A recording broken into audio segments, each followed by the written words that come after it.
Márcio, nunca a gente falou tanto sobre esse assunto como atualmente. As fake news têm saído de um conceito e virado algo que as pessoas conversam nas rodas, inclusive, tanto o conceito quanto o conteúdo delas. Porque as Exatamente. pessoas não sabem se elas estão lidando com fake news ou se elas estão lidando com uma notícia verdadeira. Posso dizer que é o maior problema da internet hoje?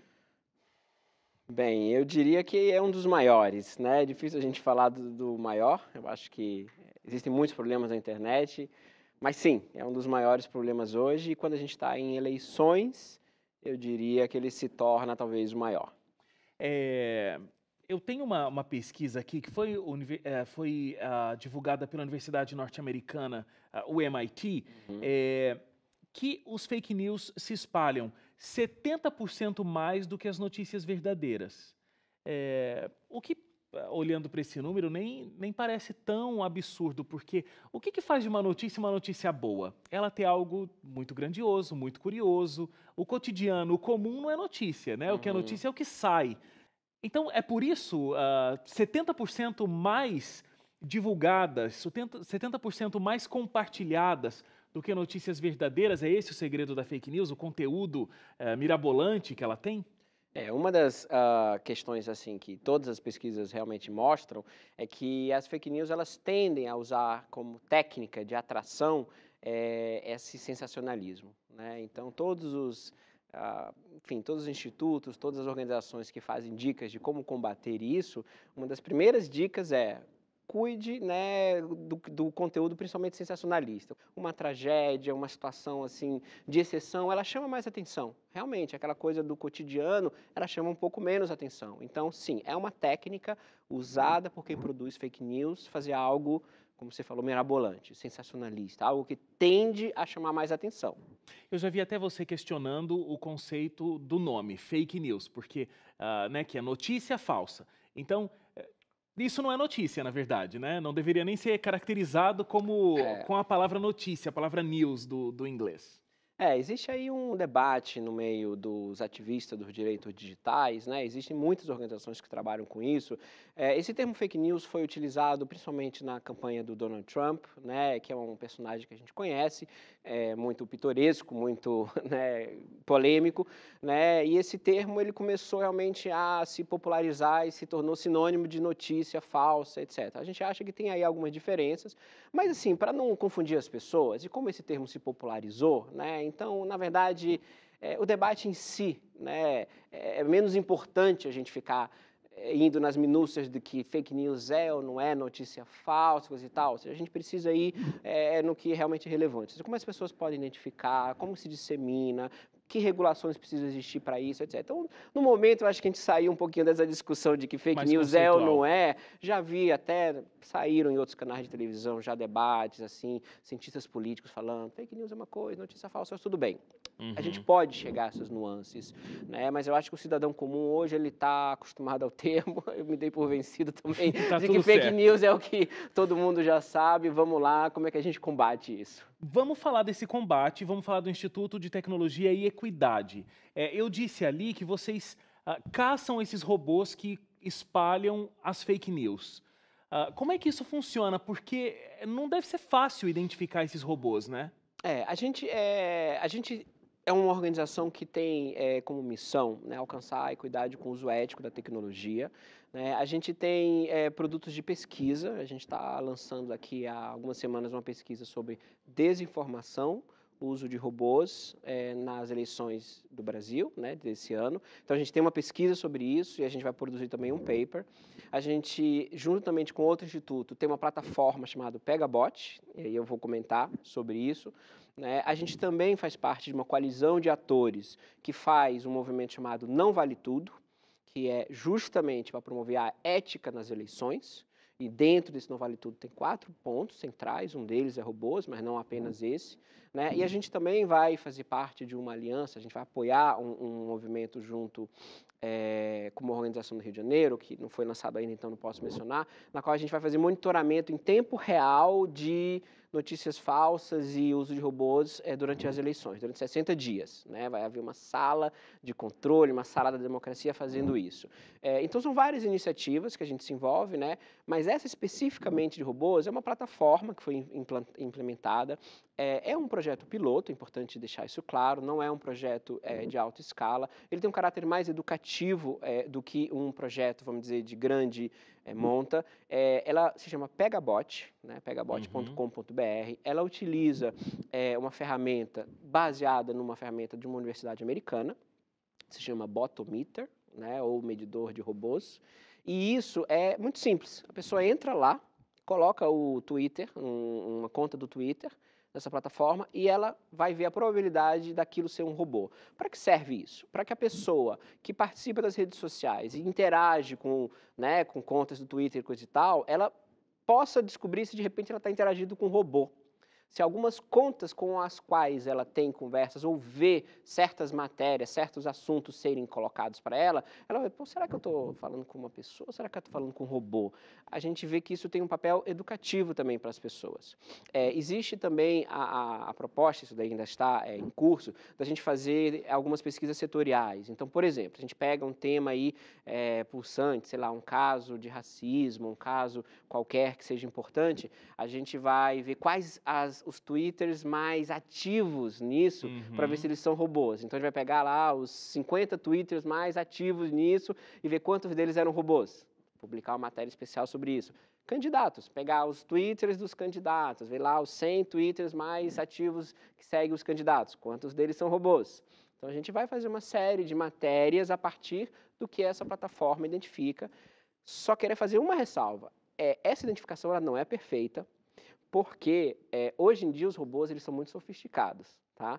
Os robôs eles se autoprogramam para modificar os seus critérios. Eles se adormecem durante um tempo, eles ficam quietinhos, outra hora eles voltam. Então, você identificar um robô, você usa uma série de regrinhas, né, que chamam de algoritmos, para você ir identificando o que é um robô. Quem que ele segue, se eles se seguem entre si, se ele normalmente, vamos dizer, se uma conta do Twitter twitta em línguas diferentes. Né? Um cara uma hora twitta em chinês, outra hora em coreano, outra hora em português, assim, calma aí, tem uma coisa errada. Esse cara foi contratado para seguir pessoas, porque existe, lamentavelmente, na internet uma indústria, um comércio de contas, né? Você compra seguidores, você compra likes, você compra views. Infelizmente, né, a internet cresceu e é uma indústria tão grande que você tem hoje em dia até a comercialização disso. E não é só um robô que te segue, ou um robô que te indica coisas, né, que posta coisas. Existe interação entre o usuário humano e um robô, e esse usuário humano não tem a mínima noção de que ele está falando com um robô. Exatamente. E esses robôs, eles são tão bem produzidos, digamos assim, bem programados, que eles se parecem realmente. Você faz uma pergunta, ele consegue entender a tua pergunta e dar uma resposta completamente segmentada mesmo, Exatamente. Né? Esses robôs, eles usam tecnologia de inteligência artificial, que são as mesmas tecnologias que a gente vê facilmente quando a gente entra num site, por exemplo, de uma empresa aérea, ou a gente entra em algumas páginas de Facebook, quando a gente vai para aqueles chats, que a gente vai, por exemplo, às vezes entra num site de uma empresa aérea mesmo, vai lá, você quer uma ajuda com alguma coisa, não sei o quê. Né? Hoje em dia, muito comumente, a gente esbarra com alguns chatbots, que a gente chama, e a gente faz algumas perguntas e rapidamente você é respondido. Aquilo é um robô. Tá? Normalmente, muitos desses chats são robôs. E eles têm técnicas de inteligência artificial, tem o que a gente chama de tecnologia de processamento de linguagem natural. Então, já existem muitos dicionários e bancos de dados que frases feitas já são reconhecidas e respostas são feitas. Então, interagir com máquinas hoje em dia já é algo relativamente comum e vai ficar cada vez mais. Cada vez mais. Elas não só conversam em texto, mas elas conversam em áudio também, né? Em áudio também. Tá a gente com o nosso celular e a gente pode conversar com o nosso celular, né? A gente faz uma pergunta, fala, o que é que você quer saber? Eu quero saber sobre isso. A máquina entende e te dá uma resposta. Dá a pesquisa. Ô, Márcio, quais são os critérios para identificar, então, esse robô? o que vocês têm como critério para fazer essa identificação e que, de repente, pode ser até útil, né, para o público em sim. geral, saber se não está interagindo com uma máquina. Sim. Tem alguns critérios que são, vamos dizer, critérios mais superficiais, que são critérios para um cidadão comum, né? E tem os critérios mais complexos, que esses daí são já mais difíceis até de eu passar numa entrevista, Claro. enfim. Mas os critérios superficiais, aquelas contas assim mais fáceis, tem muitas contas, assim, até É até engraçado. ridículo, que assim, a conta tem tem um nome e tem um monte de número depois. Né? Ou seja, Rodrigo 12397, né? Tem às vezes a foto é uma foto super bonita, parece um modelo, uma modelo e coisa e tal. Muitas delas também se usam desse artifício. Se você clica às vezes na pessoa para ver, vai lá na conta dela no Twitter e vê que ele não tem nenhum seguidor. Ou então você vê todos os seguidores dele são todas contas estranhas do tipo nomes cheio de números depois. Quer dizer que é um que a gente chama de botnet, uma rede de robôs, né? Então, ou seja, superficialmente, você costuma perceber quando os nomes são estranhos, as fotos são muito, né? Ou não tem foto. Muitos robôs ainda são criados sem fotos, quando são em alta escala e menos profissionais. E você clica e vê que os seguidores são estranhos, né? E aí aquela coisa de diferentes países também, como você estava falando, Isso, né? e línguas. O que ele faz lá, você olha a timeline dele e você vê que não é uma coisa normal. Você vê assuntos diferentes, idiomas diferentes, o cara tuita sobre uma coisa, tuita sobre outra, fala assim, esse cara não é um cara normal aqui. Então isso é o superficial.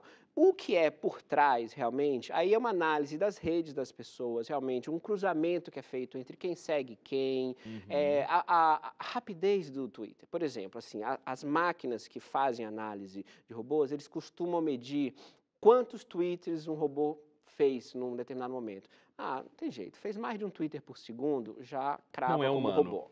Né? Se a pessoa twitter mais do que 10 horas por dia, não é um robô.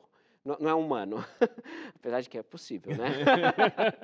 Mas a pessoa twitta o dia inteiro, não é um robô. Então, se a pessoa, sei lá, já tweetou 100 mil tweets em um ano de vida, não é um robô. Então, ou seja, tem vários critérios que são mais numéricos, que isso daí também facilita. Mas aí também o cidadão comum não vai fazer, não é capaz de ter essa visão. Aí cabe aos algoritmos dessas plataformas fazerem isso. Agora, quando você disse que a pessoa pode colocar o Twitter lá e saber se é um robô, então a população, de um modo geral, pode acessar um lugar onde ela pode fazer essa pesquisa? Isso, é o PegaBot. O nome do site é pegabot.com.br. Pega mesmo, de pegar, bot, B-O-T.com.br. Está disponível na internet. É uma iniciativa do Instituto Tecnologia e Equidade e o Instituto Tecnologia e Sociedade do Rio de Janeiro. Foi um projeto feito em conjunto, né, desenvolvido por uma empresa chamada Apcívico, e nós usamos, como eu falei, uma tecnologia desenvolvida por uma universidade americana. Nós estamos, inclusive, enfim, essa parceria aí está buscando aperfeiçoar também essa metodologia para tropicalizá-la um pouco mais, fazer com que ela entenda melhor o português, porque ela ainda usa traduções. Então, ou seja, quando eu falo que é um projeto piloto e que ainda pode estar sujeito a erros, é nesse sentido, porque a gente usa traduções. Essas metodologias, elas estão sempre lendo as informações que estão por trás e, no caso, como foi desenvolvido por uma universidade americana, ela lê do inglês e traduz para o português. Isso daí acaba ocasionando alguns erros. A ideia é que a gente faça o nosso próprio algoritmo em português, já com as nossas próprias questões do nosso idioma. Mas eu acho que é fundamental falar sobre isso e fundamental nesse momento, ano eleitoral. Educar as pessoas. O objetivo aqui é educar as pessoas. A gente não tem a pretensão de que todo mundo vai descobrir todos os bots. Não. Saiba que eles existam. Saiba que você pode estar conversando com um. Compreenda que a gente está num momento em que nem tudo que chega para você é verdade. Exatamente. Essa é a primeira questão, regra de ouro número 1. Então, vamos lá. A partir daí a gente vai com calma indo identificando, né, se aquilo pode ser verdade ou não. Vai lá, dá uma googada, procura fontes mais seguras, tenta interagir de forma um pouco menos apaixonada com tudo que chega na sua caixa, né? Tudo que eu acho que concorda com o meu ponto de vista, eu já carimbo como verdade. Nem sempre. E tudo que chega na minha timeline que é contrário à minha visão, eu já carimbo como falso. Nem sempre. Então a gente tem que ter alguns cuidados aí, né? Você falou de coisas muito interessantes. Então, assim, tomar cuidado com nem tudo que eu acho legal é verdade, e também aquela coisa da teoria da conspiração gigante, né? Pode realmente não ser verdade. Tem uma pesquisa do INCT, Instituto de Democracia e da Democratização da Comunicação. Na pesquisa, se indicou que 70% dos entrevistados não conseguem reconhecer quando uma notícia é falsa. Mas é bastante natural isso, assim. Hoje em dia a sofisticação também está muito grande. A gente começou falando dessa coisa do sensacionalismo, mas assim, fora isso, a sofisticação está crescendo muito, né? Hoje em dia você tem a capacidade de produzir notícias que parecem realmente ser verdadeiras, né? A capacidade de você fazer edição de imagens é muito grande. E assim, vou aqui fazer um parêntese, a gente vai lamentavelmente entrar numa nova era das deep fake news, né? O que são as deep fake news? É quando você tem, por exemplo, um vídeo na qual você projeta lá uma voz, né, como se fosse a pessoa falando, algo completamente diferente do que ela de fato falou. Já apareceram alguns vídeos na internet do Obama, como se ele estivesse fazendo um discurso que ele não fez. Já fizeram isso com o senador Cristóvão Buarque, né, e ele ficou assim, absolutamente revoltado. Fizeram um vídeo, jogaram a voz dele, né, isso se usa um pouco de inteligência artificial, ou seja, usar a voz dele para colocar num vídeo dele falando algo que ele não disse. Então, ou seja, como é que a pessoa pode... E não fica uma dublagem ruim, porque o computador faz a boca mexer conforme está sendo dito. Exatamente. A palavra é impressionante, a precisão. Isso é super impressionante. Nesses casos, eu diria que a gente vai ter que depender de uma tecnologia, vamos dizer, oposta de combate, né? Porque assim, nós não vamos conseguir detectar. As plataformas e outros órgãos reguladores vão ter que entrar em campo e criar tecnologia, do mesmo jeito que a gente já teve a época do spam e do anti-spam. Hoje em dia nós somos um dos países que combate o spam de forma modelo. Nós já fomos os líderes mundiais de spam. O Brasil já foi líder mundial de spam. A gente gosta é aquele e-mail que você não quer receber, que fica divulgando um monte de coisa e chega na sua caixa. Chega na sua caixa. Hoje o Brasil já consegue evitar que ele chegue até a sua caixa. Mas nós já fomos os líderes mundiais. E isso daí foi um grande esforço coletivo dos vários atores envolvidos, né, para fazer com que hoje você, quando abre sua caixa, pouquíssima coisa realmente não... Agora, se você tiver curiosidade, entra lá na sua pastinha de anti-spam, veja quanta coisa ficou de fora. Muita. Então, vai ter que acontecer isso. A gente vai ter que ser protegido através de algumas ferramentas também boas do que essas coisas incríveis que se fazem, né, de dublagens que a gente não consegue saber. Com certeza. Então, ou seja, a proteção contra essas notícias falsas, ela é algo que vai ser uma mescla da gente ser um pouco mais cuidadoso, procurar, por exemplo, um vídeo desses. Eu não acreditaria em tudo, eu iria ver na internet. Assim, será que ele falou outras aquilo? fontes de informação, né? Será que ele falou isso mesmo? Lula falou isso, Bolsonaro falou isso, Marina falou isso. Se for uma coisa que eu não imaginaria que ele falaria, eu iria lá. Opa! Tá circulando um vídeo fake. Aí você já começa, falou, será que é verdade? Aí você já começa a investigar. A com mais segurança. Aí você começa a investigar. É isso que a gente precisa fazer. Márcio, muito obrigado pela sua presença. Foi de um verdade, prazer. foi muito esclarecedor. Obrigado, foi um prazer. Até a próxima. Até.